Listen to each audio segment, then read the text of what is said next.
Well, it's a place many of us go and one of the safest we can imagine. But what happens when a house of worship falls under threat? Some churches are joining the long list of places that have experienced gun violence, so some pastors are coming up with a plan to further protect their parishioners. Breaking news anchor Kelly King is digging into how churches are keeping our sacred rights safe. Church shootings have happened so frequently that there's a national church shooting database collecting information on gunfire in places of worship. That's why churches are protecting members not only through training, but also through CCWs. Anything in the world could happen. It's a place once considered sacred. We just live in a dangerous world. You know, it's not as innocent as it used to be. In South Carolina in June 2015, a hate crime claims 9 innocent lives when Dylan Roof opens fire inside Charleston's Emmanuel AME church. These people were in church. They were in church. Here at home, gunfire erupts inside St. Peter's Missionary Baptist Church in February 2016, leaving Reverend William Schooler dead. And then we heard pow, pow, pow, pow, pow, pow, and that's when everybody started running. The accused gunman, the pastor's own brother, Daniel Schooler. Can't believe it that my pastor is gone. It's because of incidents like this that churches are taking action. I know some pastors, put it this way, feel that it's necessary to arm themselves. Reverend William Harris Jr. has been a pastor for more than 20 years.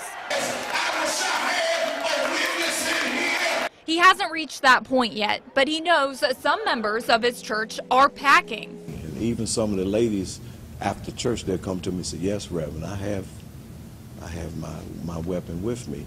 Doesn't bother me at all, as long as they don't have any mental issues. I'm a CCW holder, but I don't bring my gun to church. It doesn't bother me that other people are packing. Gives me somewhat of a relief. Others don't feel the same. It makes me uncomfortable people packing in church because you never know what's going to set a person off at this particular point. Believers Christian Fellowship in Dayton will take part in active shooter training. I think that it makes you more aware of who comes in and out of the building. Reverend Harris says he's never encountered any violence, but there was a moment that was unnerving. One New Year's Eve, as he was preaching, a man barged through the doors, went right up the center aisle, and stood right before Reverend Harris. And we discovered later that you know, he had been drinking. And fortunately, you know, there was no confrontation. Today, some of our churches actually have security teams. A safety team is something Tad Stoll put together a few years ago at Springboro Baptist Church. His team has already taken part in active shooter training. We need to train, we need to pray for nothing to happen, but we need to prepare for if and when it does. Stoll is also a CCW permit holder and believes guns should be allowed in churches. My little tagline when I send out email is pray hard and shoot straight. While some are still undecided about the place of weapons in sanctuaries, churchgoers recognize violence is now a reality and say preparation is just as important as prayer. We believe in God. We believe that He will protect us, but He also gives us common sense and the ability to protect ourselves.